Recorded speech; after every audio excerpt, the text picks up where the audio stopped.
Bayangkan sebuah lempengan besi besar, dingin, kaku, dan tampak tak bernyawa. Namun di balik permukaannya yang keras, tersimpan potensi besar untuk menjadi bagian dari bangunan. Rangka, pagar, kanopi, hingga struktur modern yang menopang kehidupan manusia. Inilah awal perjalanan panjang sebuah besi halo. Perjalanan ini dimulai di area penyimpanan bahan baku, tempat lembran baja atau steel coil tersusun rapi. Baja yang digunakan biasanya adalah baja karbon rendah karena memiliki sifat kuat, lentur, dan mudah dibentuk. Dalam bentuk gulungan besar, beratnya bisa mencapai beberapa ton, menunggu giliran untuk masuk ke jalur produksi. Ketika proses dimulai, steel coil diangkat menggunakan overhead crane menuju mesin uncoiler. Mesin ini berfungsi membuka gulungan baja secara perlahan dan terkontrol. Lembaran besi kemudian ditarik masuk ke jalur produksi, melewati rangkaian roll penarik yang menjaga agar lembaran tetap lurus dan stabil. Tahap berikutnya adalah welding atau pelurusan. Meskipun tampak rata, lembaran besi sebenarnya memiliki tegangan internal akibat proses penggulungan sebelumnya. Mesin leveling dengan puluhan roll baja berputar cepat untuk meratakan permukaan, menghilangkan gelombang kecil, dan memastikan ketebalan tetap konsisten. Disinilah presisi mulai memainkan peran penting. Setelah benar-benar lurus, besi masuk ke tahap slitting atau cutting. Pada tahap ini, lembaran besi dipotong memanjang sesuai lebar yang dibutuhkan untuk ukuran besi halo tertentu.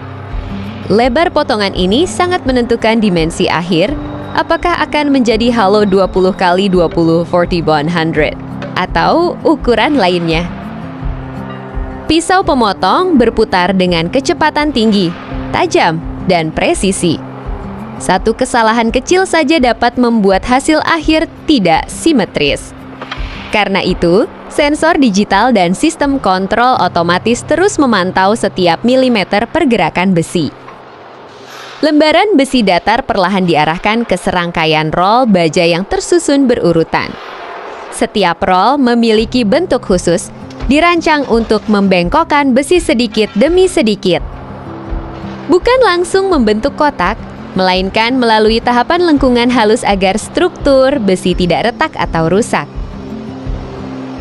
Pada roll pertama, besi mulai melengkung ringan.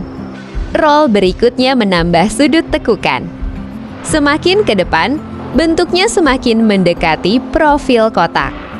Proses ini berlangsung cepat, namun sangat terkontrol. Ketika kedua sisi besi akhirnya saling bertemu, terbentuklah profil halo terbuka belum sempurna karena masih memiliki celah di satu sisi. Celah inilah yang akan disatukan melalui proses pengelasan. Besi halo kemudian masuk ke tahap welding atau pengelasan, umumnya digunakan metode high frequency welding HFW, di mana arus listrik frekuensi tinggi memanaskan sisi besi hingga mencapai suhu leleh. Tanpa tambahan bahan las, kedua sisi disatukan oleh tekanan roll, menghasilkan sambungan yang kuat dan rapi. Percikan api kecil terlihat sesaat, menandai titik penyatuan. Dalam hitungan detik, besi halo kini menjadi struktur tertutup yang kokoh. Namun proses belum selesai. Sadila itu, besi halo masih dalam kondisi panas dan perlu distabilkan, maka ia melewati rangkaian cooling system, biasanya berupa semprotan air atau pendinginan udara. Pendinginan ini mencegah perubahan struktur mikro baja yang bisa mempengaruhi kekuatan produk. Akhirnya, besi halo siap dikirim. Dari pabrik menuju gudang distributor, lalu ke tangan kontraktor, tukang las, dan pelaku industri. Menjadi rangka bangunan, pagar rumah, kanopi, furnitur, hingga struktur besar yang menopang kota. Terima kasih sudah menemani.